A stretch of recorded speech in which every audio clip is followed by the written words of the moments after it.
cause is now under investigation. And cops on Long Island are looking for the person responsible for putting a pipe bomb under a car. The explosion happened overnight while people were gathered at a party in East Northport. The bomb damaged the driver's side of the car, but no one was hurt. A man, they say, pretended to discover the body of a missing woman. 31-year-old Donnie Batts is accused of killing Maria Garcia of Smithtown. She was a real estate agent and was looking at a house across the street from where Batts lived. Police say Batts killed her in his house last Friday, then dragged her body to a vacant lot nearby and called police. Police in Brooklyn say they have caught a man. Today, Suffolk County Police have now arrested the man who reported finding the body of a woman behind a vacant Brentwood house. Today, police arrested Donnie Batts in connection with the death of Maria Garcia, a real estate agent. Her semi-nude body was found Saturday behind this vacant house. Batts, who lived next door, had originally called police to report the body. Now police say they believe that Batts killed Garcia after inquiring about the home. They say he then moved her body from his house to the vacant one. Still to come on the news at 10. If your New Year's resolution, County Police spent the first day of the year finishing up the paperwork on one of the final murders of last year. Real estate agent Maria Garcia. Police told Uniquan the man who said he discovered it actually did it. Police say 31-year-old Donnie Batts was out on parole at the time of the murder. He'd been arrested for rape in 1990 and spent jail time. They say he's confessed to the murder on videotape. It was he who led police to the body at the boarded-up house next door. He told us that his intent was to rob Mrs. Garcia and sexually assault her. And did that sexual assault take place? That's not clear to us right now. We're still waiting for the results of the laboratory analysis. Homicide detectives say 53-year-old Maria Garcia was slashed to death. Police say Garcia had come to check on this house, which is currently on the market. As she was leaving, Batts came out of his house across the street and engaged her in a conversation about real estate. She followed him inside his house to continue the conversation, and police say she was attacked right inside the front door. She's looking down upon us right now. She's a beautiful person. Her 3 children, who had gathered at the Garcia home in Smithtown for the holidays, now gathered together in grief.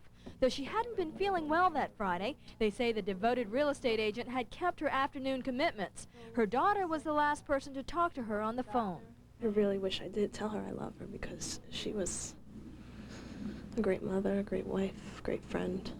It makes me feel good that they made an arrest. I had to commend the police work and the detective work. They were very good.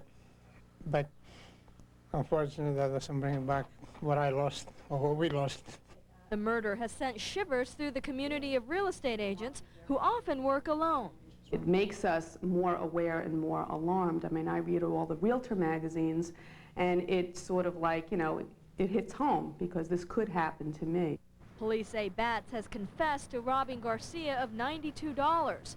And a family is robbed of a devoted wife and mother. In Brentwood, Long Island, Uniquan, Fox News.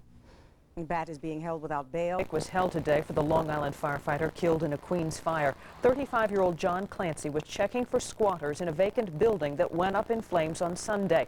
Authorities say he fell through the floor and was killed. He leaves behind a wife pregnant with their first child. A Queens man faces murder charges for setting the fire that killed Clancy. We have much more ahead tonight on Eyewitness News. Madonna's broken. Taking extra precautions this evening. This after a realtor was lured to her death over the weekend. News Channel 4's Chuck Gomez has our story. In Smithtown, a family embraced in a moment of grief. They mourned 53-year-old real estate agent Maria Garcia, an Argentine immigrant and mother of 3, killed pursuing the job she loved. People have to be more cautious as to where they're going to be going from now on. My mom thought everybody was very trusting. You know, she didn't expect this to happen, I don't think at all. Garcia's body was found behind this Brentwood home that was under foreclosure and for sale. Garcia had inspected the home as part of her job. Police charged 31-year-old Donnie Batts, charging him with second-degree murder after he allegedly lured her into a nearby home where he raped and robbed her before killing her. The ruse, he said he wanted to discuss a real estate transaction.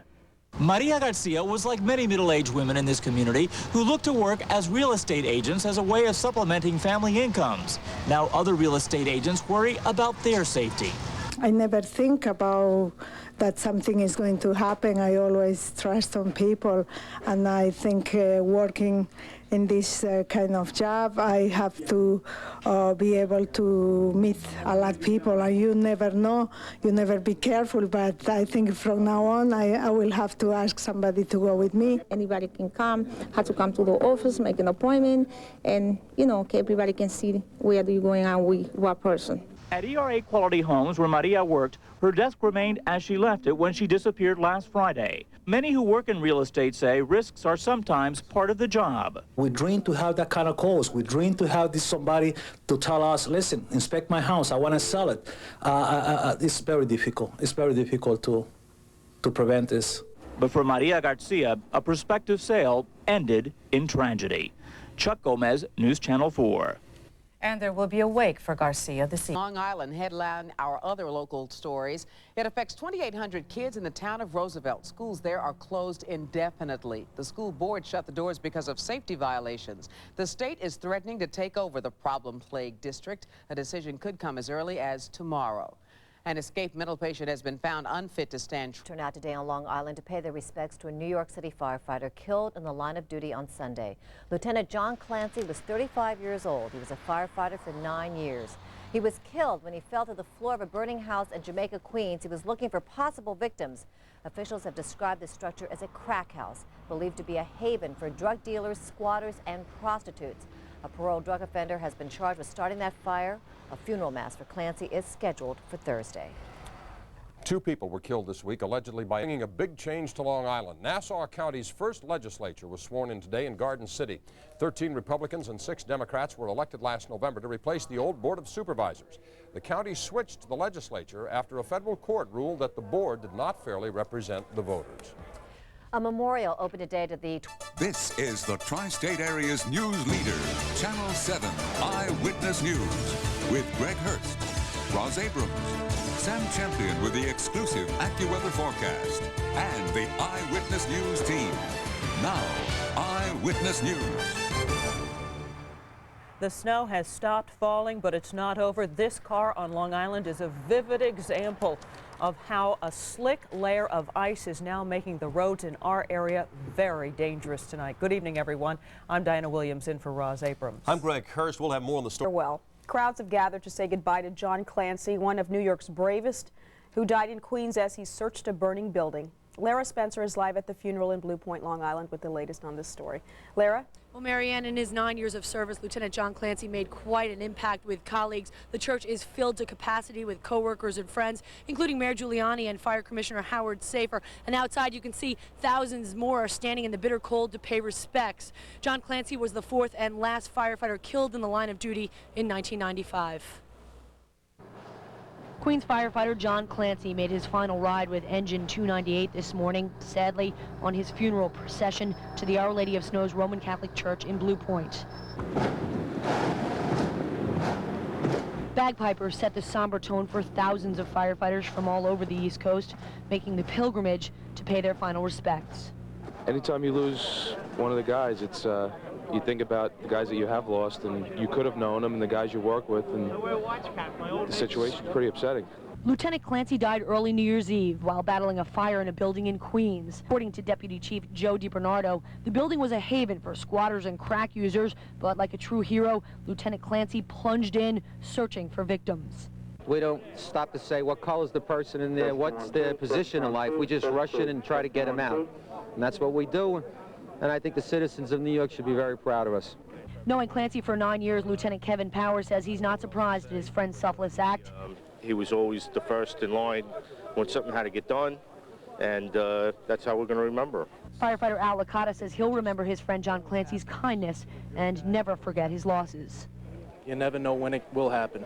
And it's sad because his wife, his unborn child, that's what hurts us, the younger guys, the most, because I myself have a 7-month-old child at home. I don't want to know it. Perhaps saddest about this tragic story is that Clancy's unborn child will never know how beloved his or her father was. Clancy was survived by his pregnant wife, his mother, and 6 siblings. We're live in Blue Point, Long Island. Lara Spencer, Channel 7 Eyewitness News. Thank you, Lara. In New York City, investigators are trying to figure out what caused in the deep freeze, where it's still rough going on the roads. Laverne? Well, Sean, ice has been a major problem for motorists today, both scraping it off their cars and driving on it. AAA told us they received over 1,000 calls today from people needing help. And if you can stay home, you should do that. But if you can't, there are some things you need to be aware of. This school bus that was taking home a 2-year-old child skidded off the Long Island Expressway this afternoon. The girl was sent to the hospital for observation, along with a 40-year-old woman who was a monitor on the bus. This car, in a separate accident, ended up skidding off the LIE and onto a guardrail due to icy road conditions. Winter driving can be nerve-wracking, but there are ways to protect yourself, according to New Jersey State Police. When you hit a patch of ice or you hit slush in the roadway or snow in the roadway, what happens a lot of times is people tend to brake, and that's something they shouldn't do. What they should. Norman tops some local headlines making news tonight. The battle is between local 32B, 32J, and the owners of about 1,000 commercial buildings in the city. The union represents not only doormen, but janitors, maintenance workers, elevator operators, and guards. Both sides say if there is progress, they will talk past the midnight strike deadline. The New York State Board of Regents has voted to take over the trouble-plagued Roosevelt Long Island School District and bounce the local board. The vote comes one day after the local board abruptly shut down schools because of numerous problems, including deplorable conditions at the high school. The Regents hope to have the schools fixed and ready to be reopened by next week. Well, someone is stealing computers from Newark schools. 3 elementary schools. In line was delayed for only a couple of hours, and Metro North says everything is back to normal now. Well, driving around today could get you in a whole lot of trouble, like the driver who spun out on the LIE in Hicksville, or the school bus in Holbrook that skidded, turned over, and slid on its side into the oncoming traffic. Only 2 minor injuries. Walking in Manhattan meant walking on ice, unless the guy with the scraper got there first, and trying to get above it all still meant some delays, although LaGuardia and the other 2 major airports did stay open. Long Island today, a funeral for a New York City firefighter who did all he could to save lives and gave his own life trying. Some 8,000 firefighters gathered for the funeral of Lieutenant John Clancy in the Suffolk County town of Blue Point. The veteran firefighter was hailed as a hero. Clancy died New Year's Eve when a floor collapsed under him while he was battling a fire at a Queens crack house. He was searching for people who may have been trapped in the building. A squatter has been charged with setting the fire and watching it burn, even though he knew no one was inside. The squatter now faces murder charges. Clancy was 35 and was soon to be a father. His wife, Donna, is 6 months pregnant with their first child. A shooting in East Harlem headlines our other local accused of sexually abusing female patients. That tops our other local headlines tonight. 50-year-old Dr. George Raniolo of Suffolk County is charged with sodomy and sex abuse. So far, 12 women have come forward saying they were assaulted during examinations. If convicted, Raniolo could get 25 years behind bars.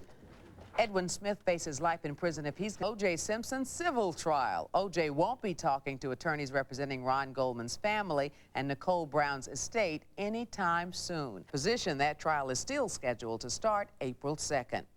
Now here's 9 Watch, the day's most dramatic. Weather is proving to be cold for both mammal and beast. A dolphin is being treated for frostbite. It developed the condition after water in its outdoor tank got too cold. The dolphin's indoor tank is too small for it to fully recover. So officials are hoping to ship Sandy south. The only problem, the $8,000 transportation cost.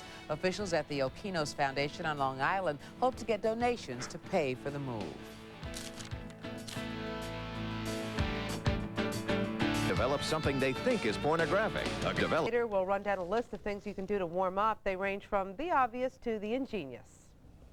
We humans aren't the only ones suffering from the bitter cold. A dolphin being treated at the Okinos Foundation on Long Island got frostbite. He was kept in an outdoor tank. He's inside now, but the indoor tank is too small for him. Okinos wants to fly him to Florida, but it's not cheap. It'll cost about $8,000.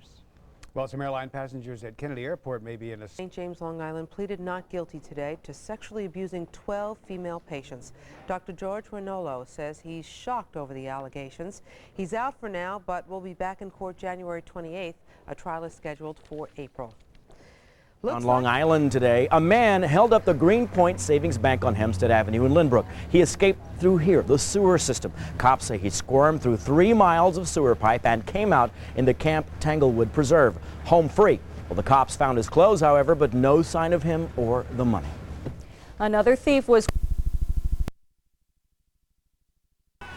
An 8-year-old boy has been charged with murder. That after he allegedly started a fire Christmas Eve in his Jersey City home. A 68-year-old man died in that blaze. Officials say the boy was playing with a lighter. It happened again last night. Rescue 4 was there when Ralph's brother lost his life. October 8th, you lost Pete. Yeah. And then...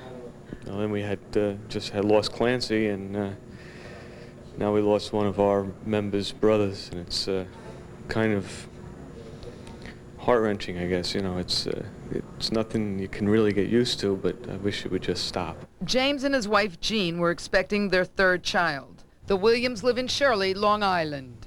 He was sitting by the phone waiting for that phone call. So unfortunately, she got the first phone call. Penny Crone. The way to go if you have to go to work tomorrow, even though train lines in our area will not be running on normal weekday schedules. Many people like these in Plainview, Long Island, spent the evening trying to shovel the snow, but it was a losing proposition. Their walks will be filled again by tomorrow morning. New Jersey and New York are under states of emergency, and Long Island, Nassau County declared a traffic snow emergency, meaning emergency parking was prohibited on all county highways, and travel should be restricted to only essential needs. Some 190 workers staffing 150 pieces of equipment spent the day sanding, salting, and plowing 2,000 miles of county roads. And residents were out even before the snow ended, trying to begin what will be the long task of digging out from the blizzard of '96. Well, obviously, it's going to be a far from typical commute. You do have somewhere to go. Call ahead, make sure, because a lot of appointments are being canceled. Reporting live from Ridgefield Park, Laverne Atkinson, UPN 9 News. Thank you, Laverne. And Nassau County declared its state of emergency at 2 p.m. this afternoon. That was long before the brunt of the storm hit. Nassau put 190 workers and 150 pieces of snow fighting equipment on the 2,000 miles of county roads. Long Island was hit by 10 to 14 inches of snow by early evening, with much more on the way. As it stands now, county offices will be open, though, tomorrow. On Long Island today, thousands of firefighters gathered to bury another colleague killed in the line of duty.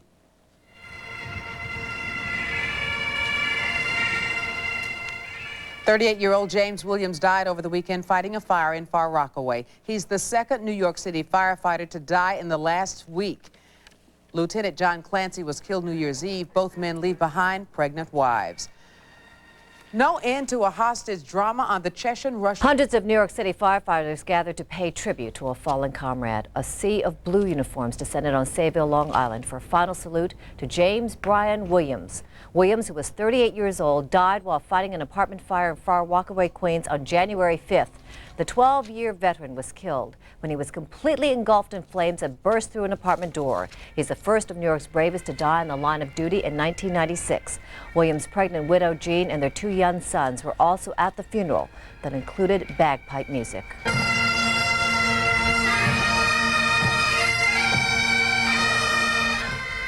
Williams joined the fire department on September 7, 1983. He was awarded the fire department's Holy Name Society Medal for a rescue in 1992.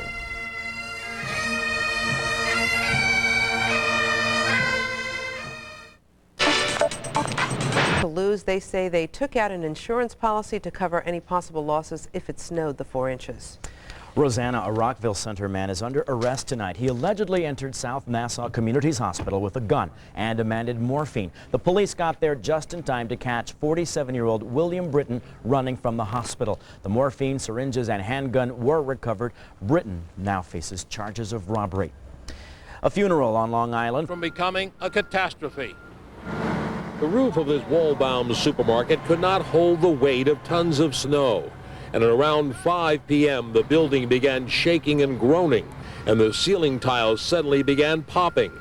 The roof, covering 5 aisles, came crashing down, burying customers beneath rubble and snow. All of a sudden, everything started coming down, the roof started caving down, and I just kind of ducked underneath. I was in the manager's office. I came down, I walked back, and I heard, then I heard the ceiling coming down. I looked back, and it was just like coming down like a domino, started from like the end by the pharmacy, and it kept coming down. My heart just started pounding really fast. I heard a couple people like screaming, like the customers when they were coming back there, they were screaming, some were crying. They were just basically screaming, I hope everyone's all right. A total of 10 people were hurt and rushed to nearby hospitals, but none of the injuries is considered life-threatening. We do know that a cashier for the supermarket was trapped near her workstation. She had to be extricated using a hearse tool. She was taken to the hospital. The store was less crowded than usual for a Friday night because most customers were here last night, stocking up for today's storm.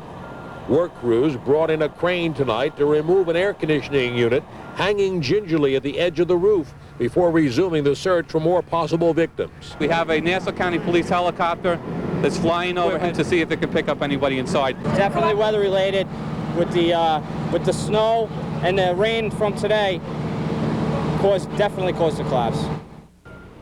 And apparently the initial check with that information At a store called Linens and Things on Sunrise Highway in Blue Point. One person was hit by the falling debris. He was taken to the hospital. He'll be okay. Well, the damage is not covered with snow that had accumulated this week. And later this afternoon actually, that snow and that rain brought down a large portion of this roof. How no one was killed is absolutely amazing. I was in the back room, and I heard a big, loud bang, and the back room doors blew open with a tremendous force. I went outside to see what happened. Back into the store to see what happened, and I noticed that the front of the building had come down, the roof. The accident in the Waldbaum store in Massapequa occurred about 5 p.m. today. Eyewitnesses described the scene as surreal. It was very scary. I don't have any word for it. I just, you have to be in there to get the feeling. So I was just standing there, and someone screamed the roof, and I just looked up, and it started to come down, and it was just scary. I just ran, called the cops. Employees immediately rushed to outside phones and called 911. I went back, but at that time the police had already arrived, and they told everybody to stay out of the building. 10 persons sustained injuries and were rushed to local hospitals. I was at the checkout counter, and the roof caved in on us. And the baby was in the shopping cart right next to me, and I just fell to the floor, and something knocked me down, and I just watched everything fall down on her head, and I just got up, I grabbed her, and I ran out. When we got here, we determined that there were approximately 10 people who sustained injuries. Fortunately, none of the injuries were life-threatening. Probably the most serious was a cashier who was trapped at her workstation and had to be extricated. Fortunately, the store was fairly empty. Witnesses say if the accident had happened on a Saturday, things would have been different. It's just that it was very slow. That's why nobody was down there to decide who were working. Sean, we're here with Chief John Bove, the North Massapequa Fire Department. Chief, do we know if there's anybody still trapped inside? At this time, we don't know. We're conducting a search. Many of whose families shop in the Waldbaums at Hicksville Road and Jerusalem Avenue in North Massapequa. More now from N.J. Burkett live at the scene. Good evening, N.J. Good evening, Bill. Victims described hearing a loud rumble that lasted for several seconds, then screaming and pandemonium. Eyewitnesses say what was so frightening is that this all happened without warning. The victims say they felt like skiers in an avalanche. 24 people were rushed from the store, including a cashier who had to be pulled from beneath huge chunks of sheetrock and snow. One shopper could be seen in the back of an ambulance with a child and her eyes wide open. It just sounded like a big rumble and crash, and just a lot of scream. Dan O'Neill is a cashier. Dave Soul is a deli clerk who said all he heard was a powerful crash. Then I heard the ceiling coming down. I looked back, and it was just coming down like a domino, started from the end by the pharmacy, and it kept coming down. I thought it was going to keep going, but it just stopped. And it just stopped after a while. At least 50% of the ceiling is believed to have collapsed. Much of it landed in the checkout line. Police medic Rob Friedman was the first on the scene and rescued one of the cashiers. So the only thing I saw was the inside of the roof and a lot of snow and water coming down. It was really freezing. Both of us were terribly cold. We were soaked through and through with our clothes, and my hands were almost going numb. Police and firefighters spent much of the night searching for victims, at one point using a man on a crane and a police helicopter with an infrared camera. very few shoppers were in the store at the time of the collapse. Thank God that it was very slow. I mean, if it was busy, I don't know hundreds of people would die. It's nothing short of miraculous. I saw one of the employees, and we helped to take her out, and all I can say is she's very lucky. All of the employees have been accounted for tonight, although no one is believed to have been trapped. A search continues here just in case. And through it all, the only seriously injured person was a cashier whose hand was crushed.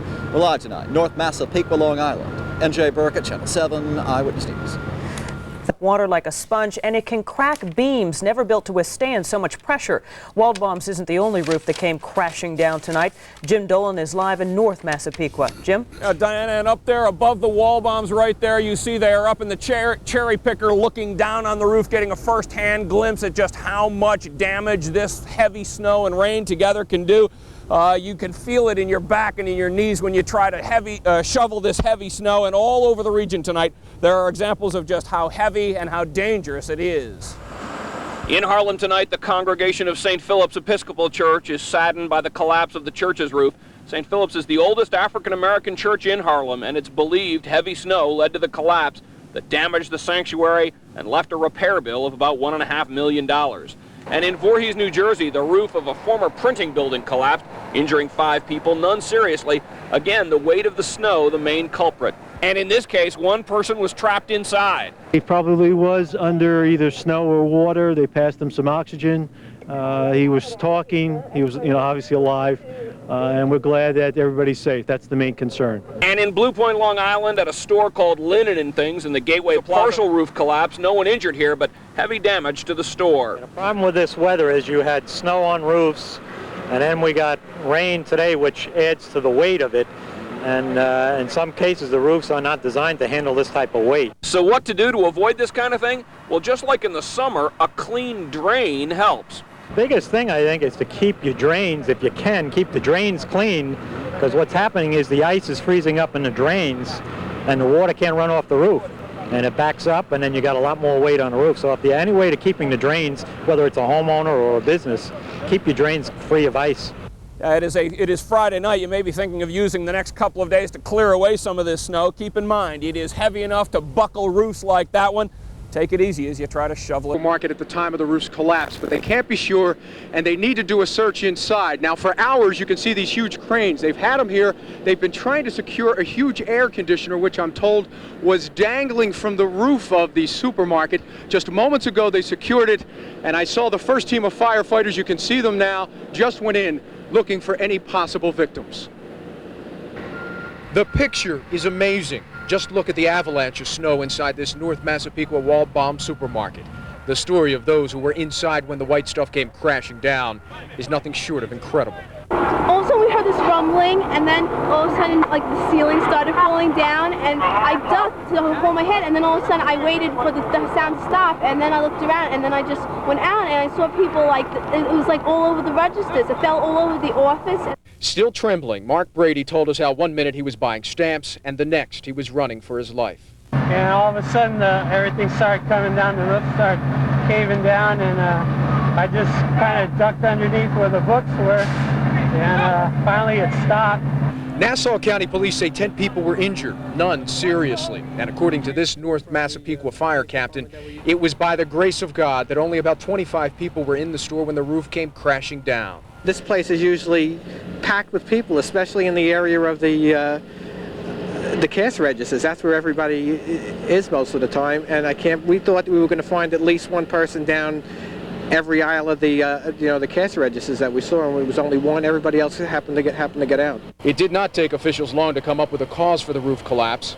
25 inches of snow from this week's blizzard. We believe at this time that it was the load of snow on the roof that caused the roof to collapse. And obviously today's weather with that rain might have made that. Makes the snow heavier, increases the potential for stress to the roof and the collapse. Right. For most of the night, large cranes worked to secure a dangling 45-ton air conditioning unit, after which K-9 unit search teams will go in.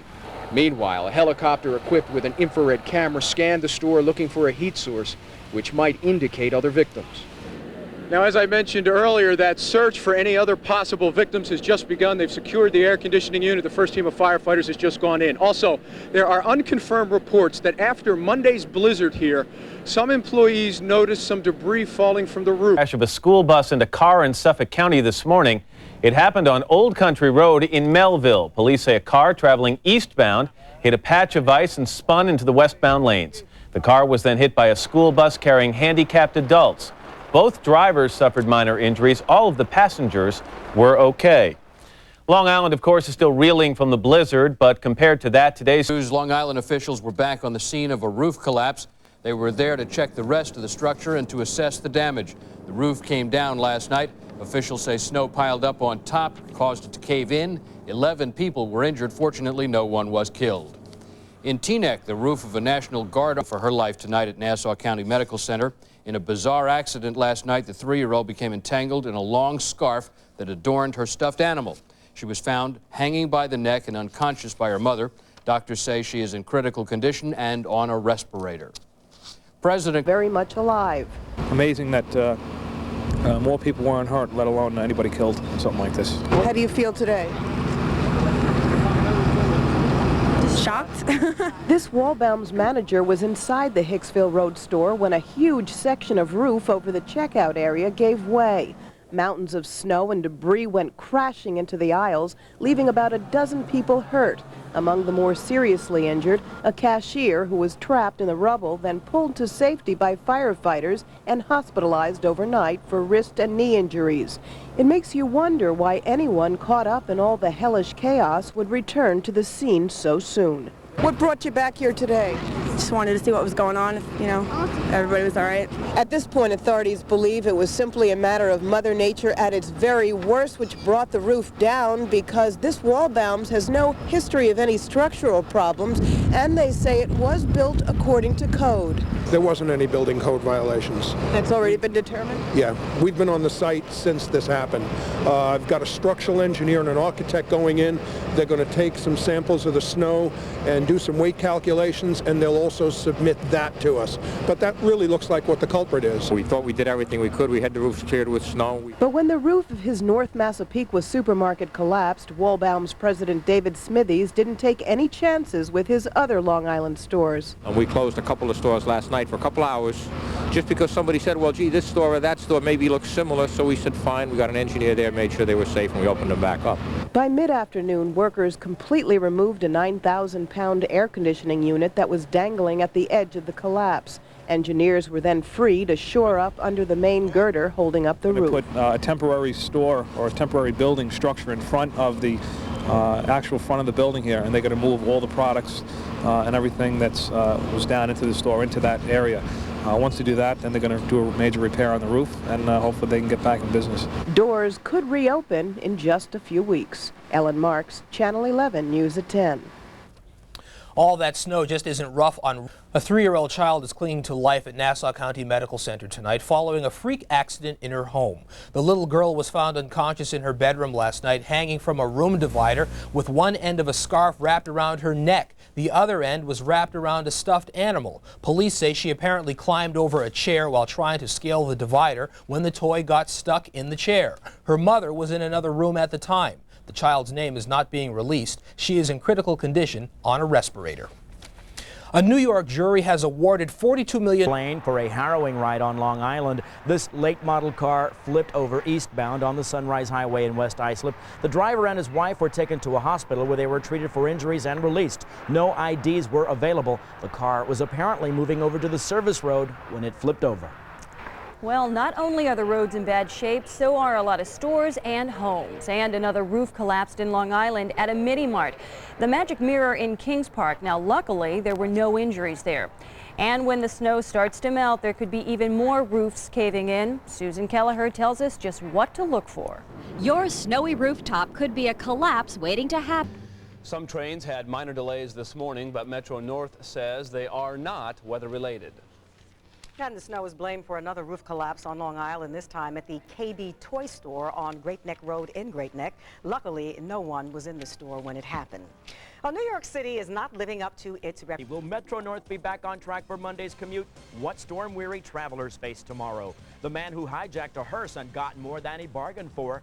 And the new comedy team, George and Rudy, on Saturday Night Live. We'll see you then. This is not your ordinary car theft. A man on Long Island, armed with a screwdriver, hijacked a hearse carrying a dead body. Nassau County Police say the driver was transporting the body of a 75-year-old man from Massachusetts to this funeral home in Farmingdale. He stopped at a gas station early this morning to use the phone. When he got back, he found a man in the front seat trying to start the car with a screwdriver. The man, who appeared to be in his early 20s, drove off with the corpse.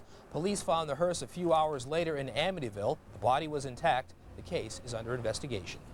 St. Philip's Episcopal Church in Harlem is on Long Island. Police say a man stole a hearse with the body of a 75-year-old man in the back. The vehicle's driver had stopped in Farmingdale early this morning to make a pay phone call.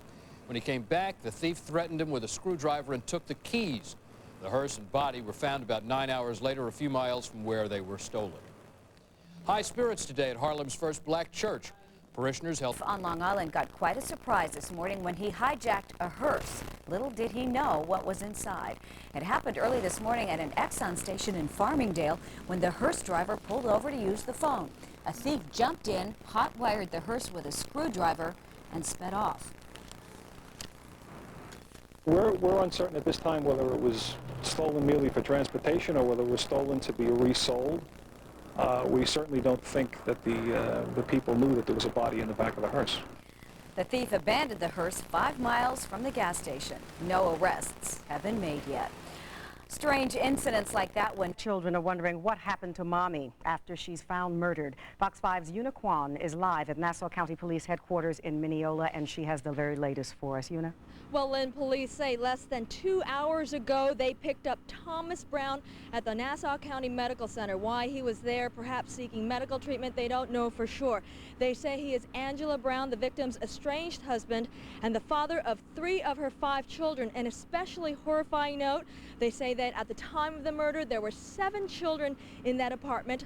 5 of the victim's own kids saw her being attacked and stabbed to death. Now, family and neighbors say Thomas Brown had a long history of abusive behavior toward his wife, pretty much all through their 6 years of marriage. They say he was upset and angry because she was involved in a new relationship with another man, the father of 1 of her children. Her oldest son came to me and started screaming, "Auntie, Auntie, he stabbed my mommy, he stabbed my mommy." I said, "Who stabbed your mommy?" He says, "Thomas stabbed my mommy." And I came down the stairs. I got right where I'm at now. And when I came out, he was coming. I ran back up the stairs. I grabbed the phone. I called the police. I came down. She was laying on the floor. She was trying to call out for me, talk to me. And I told her, I said, "Angie, just stop talking, just hang in there, you're gonna be okay." I never thought it would hit home like this. I mean, right here at your doorstep. And about domestic abuse, they talk about it a lot, but they need to put it into effect and really out here and get some of these crazy men out here that's brutalizing their wives and killing them and things of that nature, and lock them up. The tiny basement apartment on Grove Street clearly shows signs of a violent struggle. We saw drops of blood still on the floor. Family and neighbors told us they had a long history of this abusive behavior, and they tell us that Angela Brown, at the time of yesterday's murder, was actually trying to get away from her husband, and she was trying to make a new life for herself, start all over. One of her family members said it's shame all over again. They say that she had tried several times to contact police and to tell them about what was happening, although there was no order of protection against this man. So at this point, what we have is the mother of 5 children brutally murdered, her estranged husband in the custody of police right now. I'm Una Kwan live at Nassau County Police Headquarters in Mineola. Back to you. Thank you very much, Una. The cop's shooting, but prosecutors say he will be tried as an adult. 2 Long Island men are under arrest for a most unusual robbery, stealing a hearse with the body of a 75-year-old man inside. Police say Jason Bikak and Joseph Bernstein took the car from an Exxon service station. The driver of the hearse had stopped to make a phone call. Cops found the vehicle and the body about 6 hours later in Amityville. Metro North community. Arrest on Long Island on charges of stealing a hearse with a body inside. 22-year-old Jason Bekak and 23-year-old Joseph Bernstein are accused of threatening the driver with a screwdriver and taking off with the hearse from a gas station in Farmingdale on Sunday. The hearse was found a few hours later. The body was not touched. In New York, 3 people in a car on Long Island. State police say a car hit a snowbank and then a tree on the Northern State Parkway shortly after noon. It went off an overpass and onto Deer Park Avenue. 2 of the people suffered minor head injuries. 1 had more serious injuries and was taken to Stony Brook Hospital. In December's trial is hijacking a hearse on Long Island, a hearse that had a body in the back. Jason Bekak and Joseph Bernstein allegedly stole the vehicle at a gas station on Sunday after threatening the driver with a screwdriver. Cops say the suspects did not know there was a body inside. The car and body were recovered hours later. The suspects were arrested early this morning. 3 people are lucky to be alive tonight after being pulled from the wreckage of a mangled car.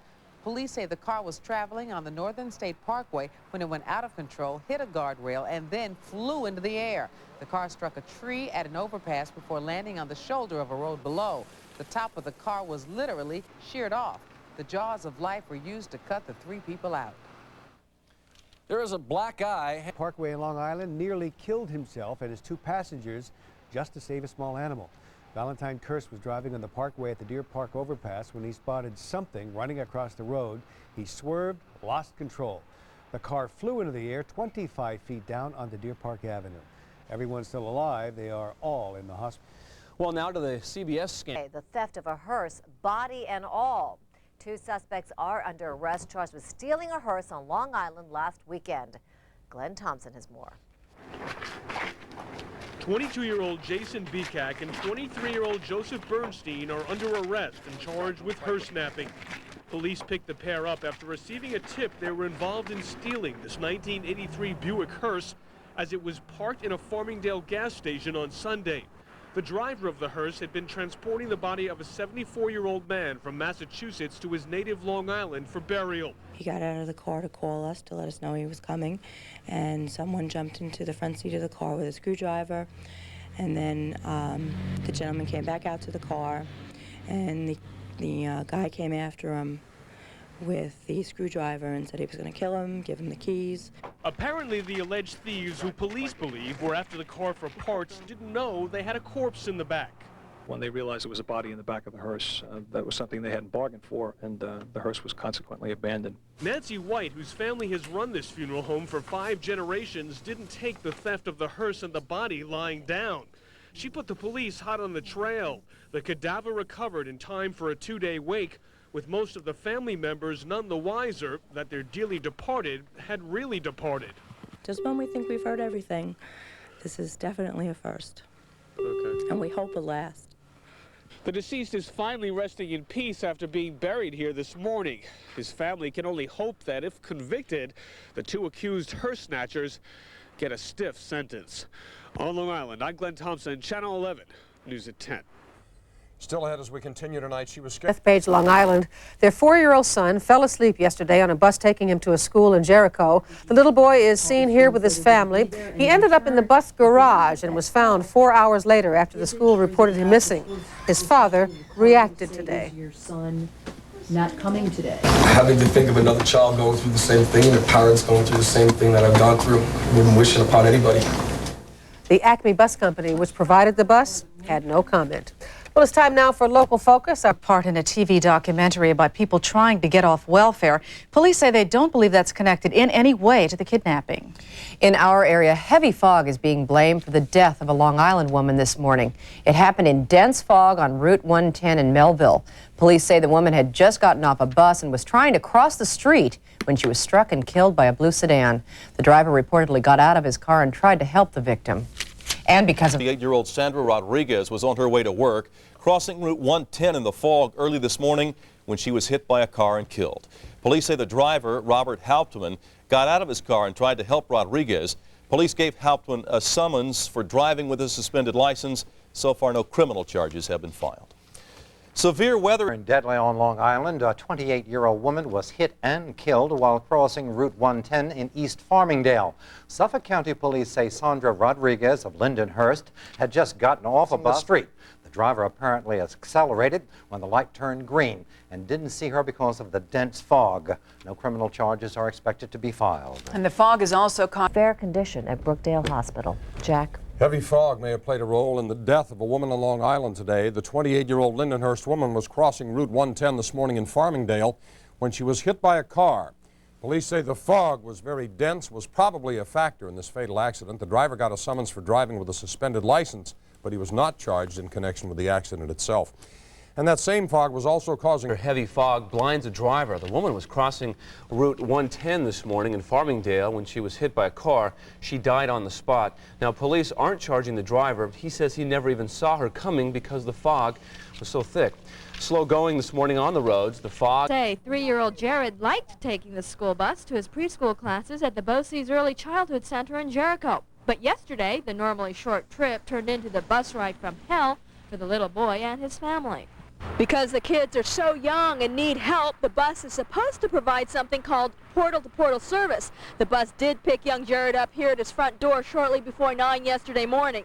It was supposed to drop him off at the door of his school. But long after the school bell rang, Jared was still on the bus. He'd fallen asleep. He was on the bus for 4 long, cold, lonely hours before he was found. Having to think of another child going through the same thing, the parents going through the same thing that I've gone through, wouldn't wish it upon anybody. His parents say Jared was upset, shaken, and crying, though otherwise okay. Other parents at the school, which provides special education for disabled kids, are asking questions. I don't understand how that could happen. I have kids in other schools, and when my daughter is late a half an hour, they're on the phone wondering where she is. The school says it was the bus company's responsibility to check on the kids to make sure they were off the bus. Should someone have called home when Jared didn't show up? That's just one of the questions today. No one from Hudson General, who runs the Acme Bus Corporation, would talk on camera. But a spokesperson told us the bus driver and the bus matron have been suspended while the company investigates. In Jericho, Long Island, Una Kwan, Fox News. And Jared's mom stress out the rest of the roof, and it punches the sides of the building. In Long Island, the rain knocked out power for some 38,000 residents. These are Lilco repair crews in Syosset. And the rain, along with flooding, made for a miserable day directing traffic. Food is heating up again on Long Island. Caught in the middle, a 3-year-old boy named Benjamin. The child's natural mother, Susan Chamberlain, unsuccessfully sought full custody soon after he was born in 1993. Joe and Jean Kaplan couldn't conceive a child on their own. They made a deal with Miss Chamberlain. She and Joe conceived the boy by having sexual intercourse. Today, the Kaplans went to court in an effort to take away Miss Chamberlain's visitation rights altogether. They say she hasn't seen the boy in more than a year. She should not be the mother of this child. She did not contact the child on his birthday, on Christmas. She's completely ignored him, and she only shows up at the last minute now for her own reasons. I am who he recognizes as mom. He has a definite lifestyle, one that Susan has not willingly been a part of. Susan Chamberlain, the boy's natural mother, refused to talk with the press after today's opening arguments. All right, still ahead, a story from Long Island about the gift of life. The young woman who almost... Pamela Coleman, when she received and she had the baby and open heart surgery on the same day. Pamela had an artificial heart valve when she was 8 months pregnant. It stopped working, and suddenly it was a matter of life or death for her and her baby. Doctors at North Shore University Hospital on Long Island came to the rescue. They gave her a cesarean section and delivered the baby, a boy. Then they saved her life with open heart surgery. Mom and baby are doing great. I feel good now. I'm getting better every day. I'm getting stronger every day, and I'm ready to go home and take care of my baby and get my life back together. Pamela and James Henry IV go home tomorrow. Well, a big storm drenched a lot of these lines through the tri-state area. Long Island was hardest hit. At one point, some 15,000 customers were without power. Big damper, big damper. People trying to travel by plane found themselves high and dry. 30-year-old Pamela Coleman of Bedminster received an artificial heart valve when she was 13. 8 months into her pregnancy, the valve failed. She was rushed to North Shore University Hospital on Long Island. Doctors performed a cesarean section, then open heart surgery. Mrs. Coleman said she and her husband James knew there were risks when she got pregnant. We wanted it very much, and we still decided to go through with it. We really felt deep inside that with the doctors that we had working with us, that they could pull us through it. Mrs. Coleman says if she had to do it all over again, she would. to that one. But instead, you can treat them to some slime, some goo, and some ooze, and you don't even have to do the cleaning up. The children's television network Nickelodeon brought its Mega Messamania live tour to Nassau Coliseum today. It's where mess is the rule and slop is the order of the day. Both kids and adults indulged in some of the craziest, gooeyest antics ever seen in live entertainment. Those with a neatness fetish are encouraged to stay home. But if goo is for you, you can catch the final 2 performances tomorrow at 1 o'clock and 4:30 at the Coliseum. Power, passion. Here is mud in your eye, or actually pie in your eye.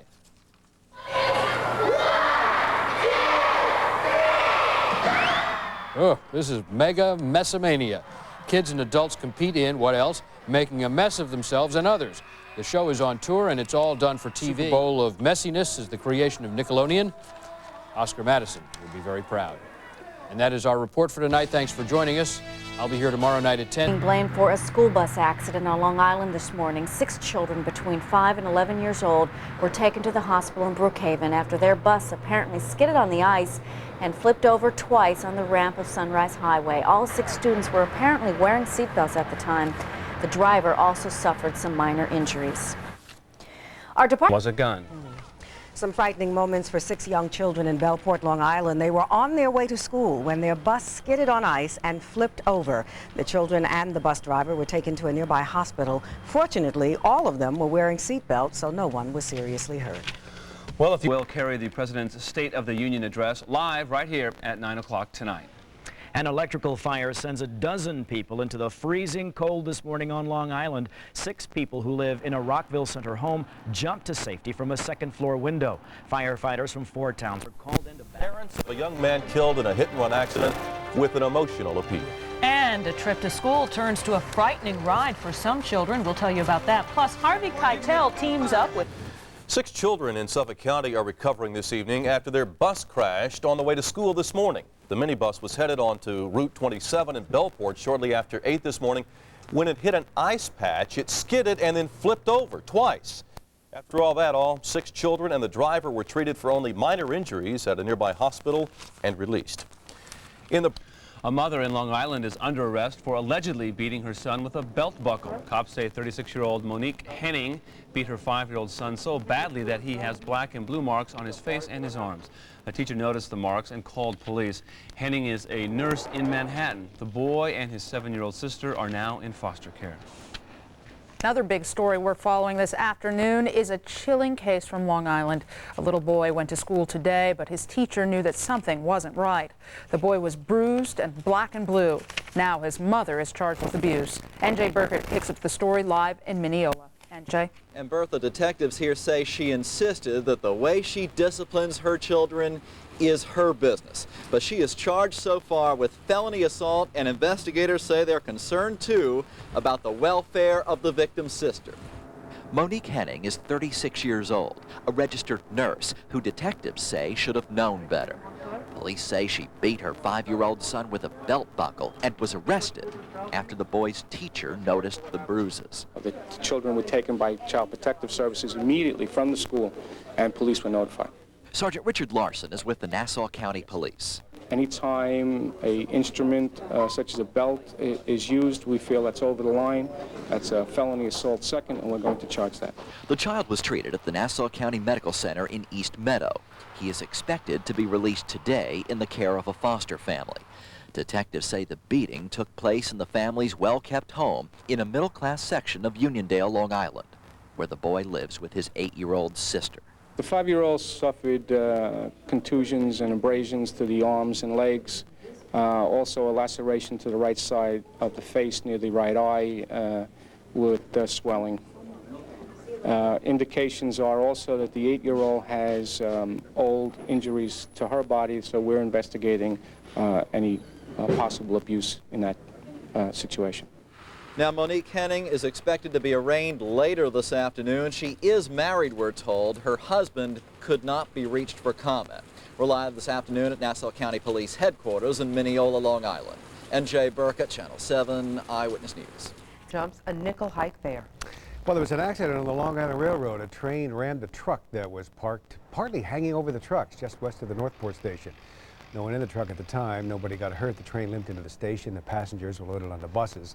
No word on why the driver left his truck there or where he is right now. And there was a Long Island woman's in jail tonight facing child abuse charges after police say she went over the line disciplining her young son.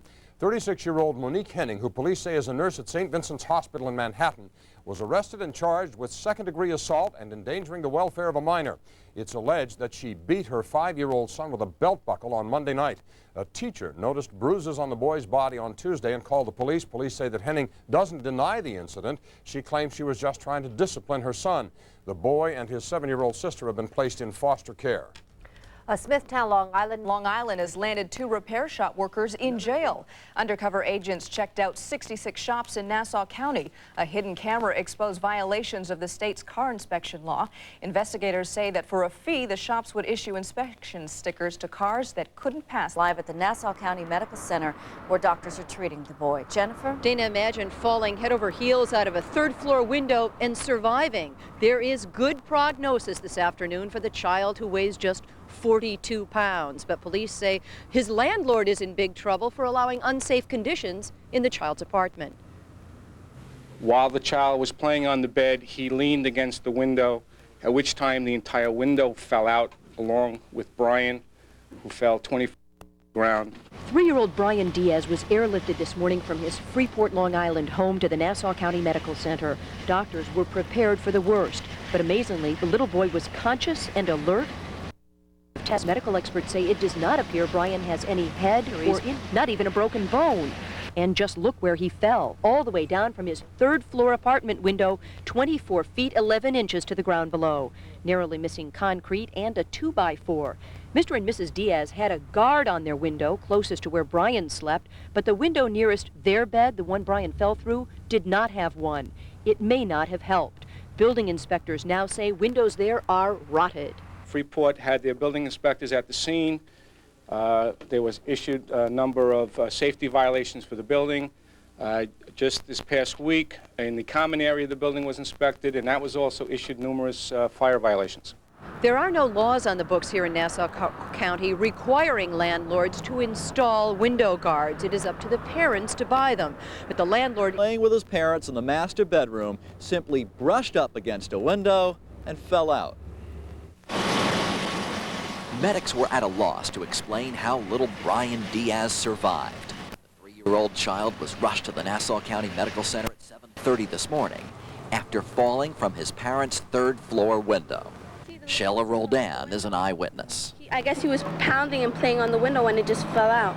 He was moving and he was crying. It didn't look like they put a neck brace on him, but he looked like he was fine. He was just cold, I guess, because he was crying. The child missed the sidewalk by a matter of inches.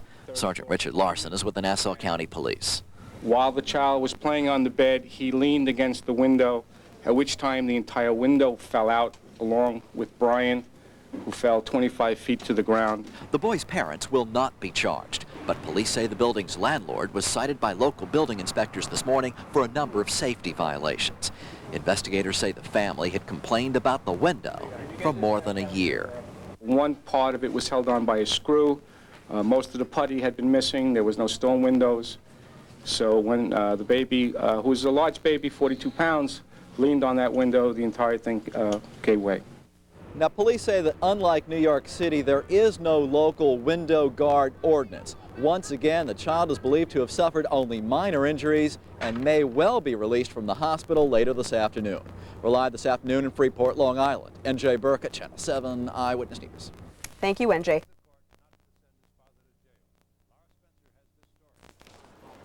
Gunfire ripped apart the Papadopoulos family a year ago, but today they left the Nassau County Courthouse arm in arm and bracing themselves for another month of uncertainty after a judge postponed the sentencing for Father Konstantinos. The Greek immigrant pled guilty last year to shooting his 20-year-old son in the chest and jaw at the family's Plainview home. And today it was that son who spoke on his father's behalf. Any other is coming to a close on Long Island. When Konstantinos Papadopoulos shot his son last year, it was to stop his downward spiral into a world of drugs. Today in court, as he awaited sentencing for that shooting, his son was standing by his side as they both asked the judge for leniency. Long Island correspondent Pauline Liu has a story. Emotions ran high in the Nassau County courtroom as Konstantinos Papadopoulos tearfully threw himself on the mercy of the court. Through a translator, the Plainview father begged Judge Jules Orenstein to spare him from a mandatory prison term. I would like you to forget for 1 minute that you're a judge and feel yourself as a person or a parent. The Greek-born donut bakery owner says he shot his 20-year-old drug-dealing son Anastasios in their Plainview home last June to save his sons from drugs. He claims he was trying to stop his eldest son from dragging his younger brother into the drug business with him. Anastasios was shot once in the chest and then a second time in the jaw when he struggled to stop his father from turning the gun on himself. He told the judge his father did what had to be done. I don't feel what he did was wrong in any way, because in a way right now I'm living drug-free and I need him by my side, and I beg you to keep him out of jail. The elder Papadopoulos, who pleaded guilty to assault and attempted criminal possession of a weapon, could face up to 7 years in a state prison. But in court today, the judge said he was willing to consider Papadopoulos' request. But first, he must prove there were mitigating circumstances for having an unlicensed gun. What is in dire need of explanation is why someone has in their possession a loaded, defaced, or partially defaced firearm. I have to be very candid. Judge Ornstein gave us so much more hope today than I had when I walked in his courtroom, that we are all very thankful. His lawyer plans to explain that Papadopoulos thought he needed the gun for self-defense after being robbed 3 times. Papadopoulos is out on bail. His sentencing has been postponed until next month, while his lawyer tries to collect proof that this family has already served out enough time in their own personal hell. On Long Island, Pauline Liu for the Channel 11 News at 10. The father who shot his son has been postponed after his son made an emotional plea, begging the judge not to send his dad to jail. Konstantinos Papadopoulos shot his son during a heated argument over his son's drug use last year. The judge delayed sentencing after lawyers said he had been a mugging victim twice. The judge asked for details of those muggings. For the first time, The paint factory on Long Island up in flames this morning. It took firefighters from 5 departments to bring this under control. Investigators believe the blaze began in the retail section of the building and quickly spread to where the paint is made. No word yet on a cause. A serious accident in Lynbrook, Long Island, and police are saying alcohol is to blame. Cops say last night 18-year-old Andrew Michelini hit another car head-on as he drove along Lakeview Avenue. Michelini is in stable condition and charged with DWI. Police are not releasing the other driver's identity. He is in critical condition. Well, Tony, a drunk driving charge. A scary ordeal for a Long Island boy. He fell from a 3rd-story window at his apartment in Freeport. The 3-year-old was taken by helicopter to Nassau County Medical Center.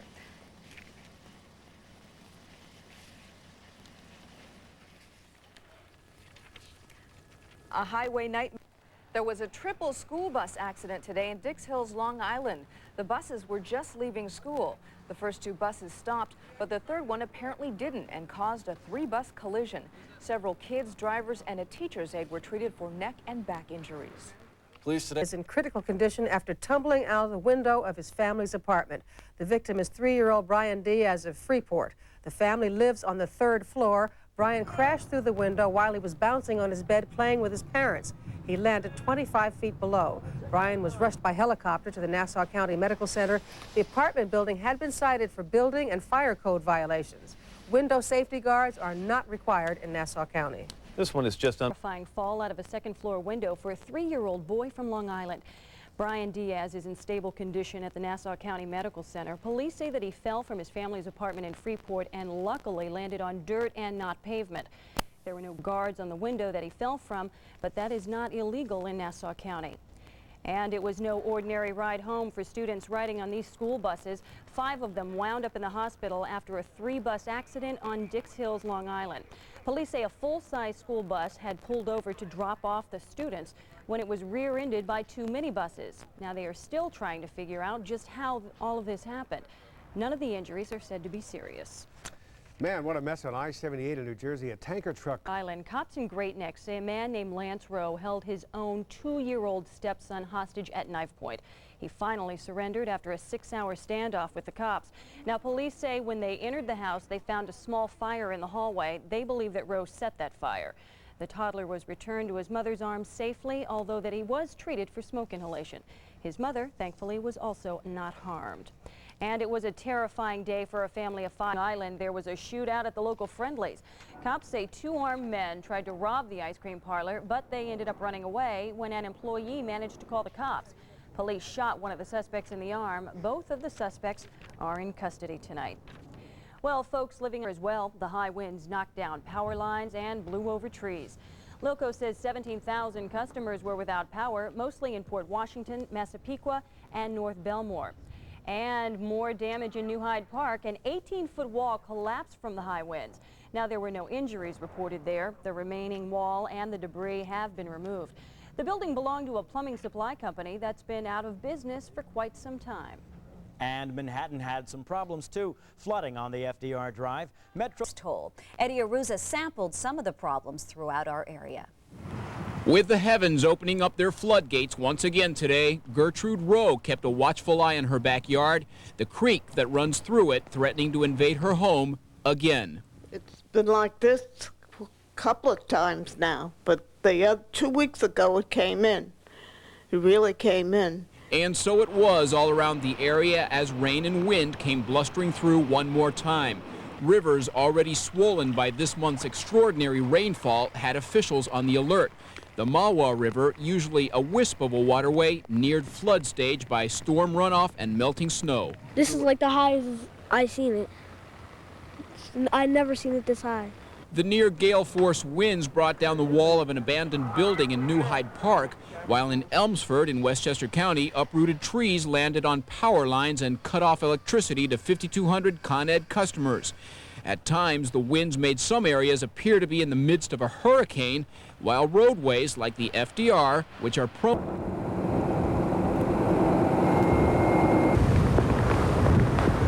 And the wind apparently knocked down some trees on Long Island. The wind and rain kept most people off the streets, or at least wanting to go home. So what do you think of the weather today? I don't like it. Why? Cold and rainy and windy. You gonna go indoors tonight? Yes. It's way too cold. I don't like the rain and it's too windy. Great weather, huh? No, it's not great weather. I hate it. You were saying every time you come to the city, what happens? It rains. It rains. Every weekend when I come to the city, it rains. Great. So I haven't been coming.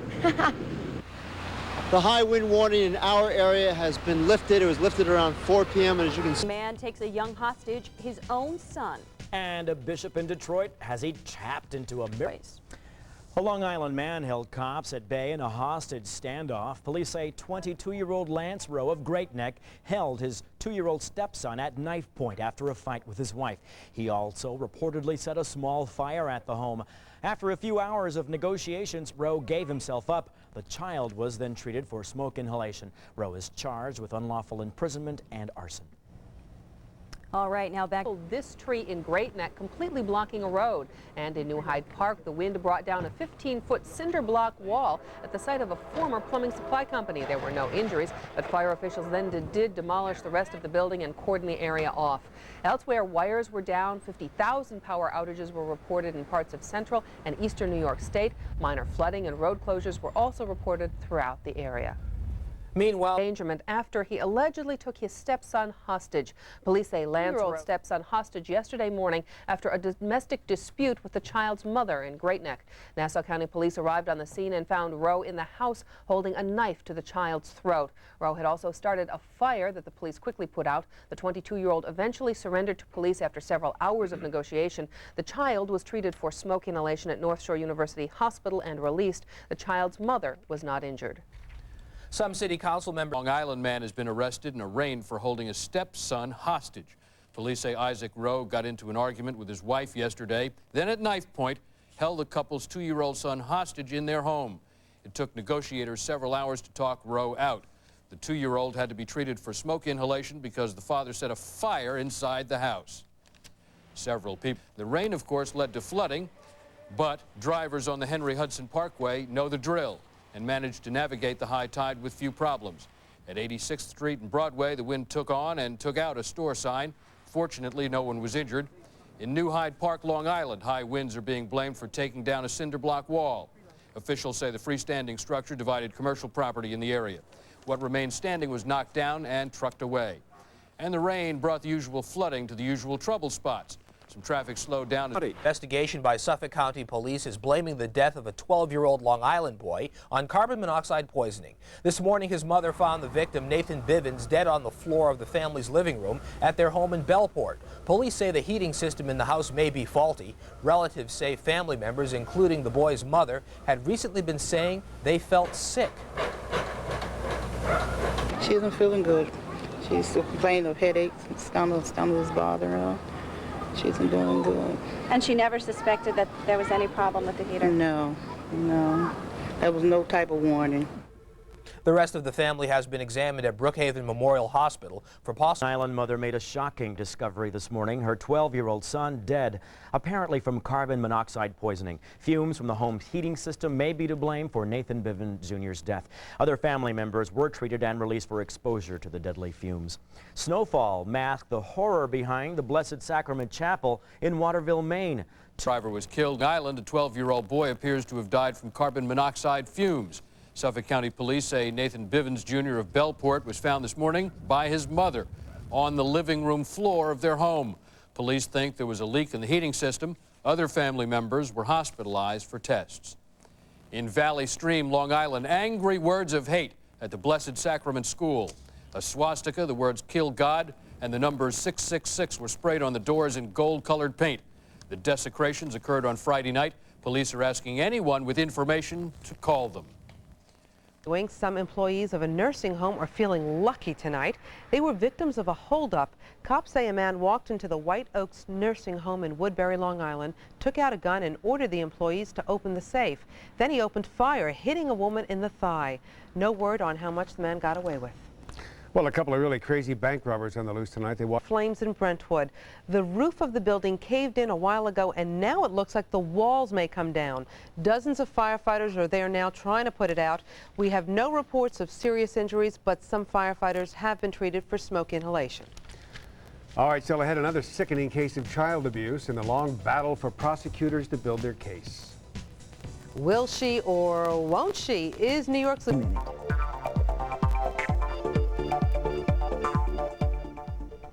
Nate and Lisa Doss live in Massapequa on Long Island. They were trying to get pregnant for 3 years.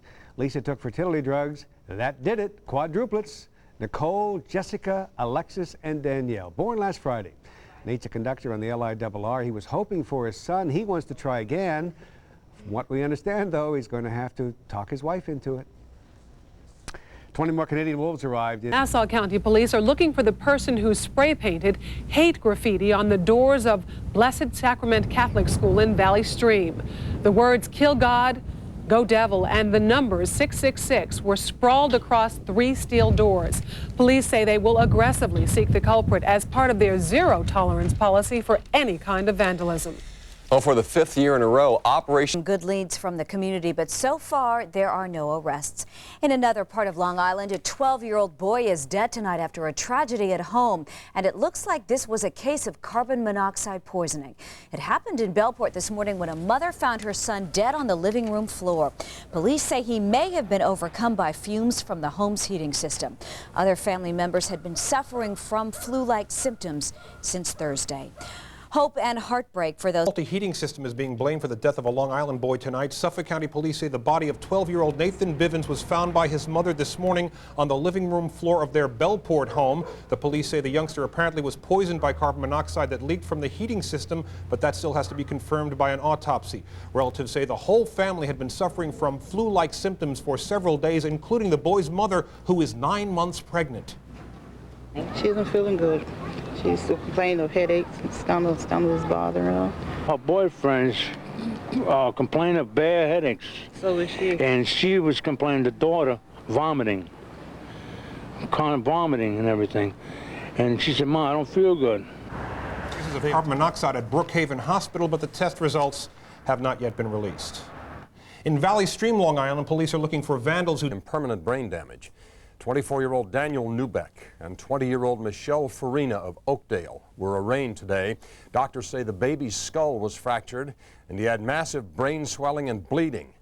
The beatings allegedly began last May, 48 hours after the child was born. The baby lived. He's now in foster care. Scene of that F-14 crash. Thank you very much for joining us. Ross? Tragedy in our area today. A sudden burst of fire killed an 87-year-old woman in Selden, Long Island. Susan Mulroney was found in the bedroom of her burned-out apartment in the Fairfield Properties complex. The cause of the fire is under investigation. A worker at a Nassau County nursing home had a terrifying brush with death. Police say a man tried to rob the White Oaks nursing home in Jericho and fired shots into the floor. One bullet ricocheted and wounded one of the office workers. Not seriously, though. Police are looking for the gunman. New York Congressman Charles Schumer has a new search. A Long Island couple is charged tonight with beating their newborn son numerous times. Police say Daniel Newbeck and Michelle Farina beat the infant just 2 days after he was born. The baby suffered permanent brain damage. He's now in foster care. In Briar of Massapequa became proud parents 4 times over. Lisa delivered quadruplets by C-section at North Shore University Hospital. She had taken fertility drugs. All 4 are girls: Jessica, Brittany, Alexis, and Danielle. Doctors say they're healthy, but because of their size, about 3.5 pounds each, they're spending time in the neonatal unit before heading home. This is Designer Sweatshops, Friday at 11. This is the Tri-State Area's news leader, Channel 7 Eyewitness News, with Harry Martin, Mary Ann Wright, Bill Evans with the exclusive AccuWeather forecast, and the Eyewitness News team. Now, Eyewitness News. Good afternoon, I'm Harry Martin. And I'm Mary Ann Wright. Leading our news today, it was her first day on the job. A nanny who was supposed to take care of 2 children in Sayville, Long Island, but when mom got home, she found the nanny allegedly drunk and violent, and after that, police say the nanny was way out of control. NJ Burkett is live in Hauppauge with this story. NJ. Marianne, the 4th Suffolk County Police Precinct, Hauppauge, Long Island. A news conference wrapped up here just a few minutes ago. Police say that nanny was so drunk she couldn't stand and she could barely speak. A 35-year-old woman charged with assault, endangering the welfare of a child, and resisting arrest. Eileen Doherty told reporters she bit the police officer in self-defense. But detectives say she was intoxicated and incoherent after she raided the family's liquor cabinet. She was hired yesterday as a live-in nanny to care for 2 young children. But when the mother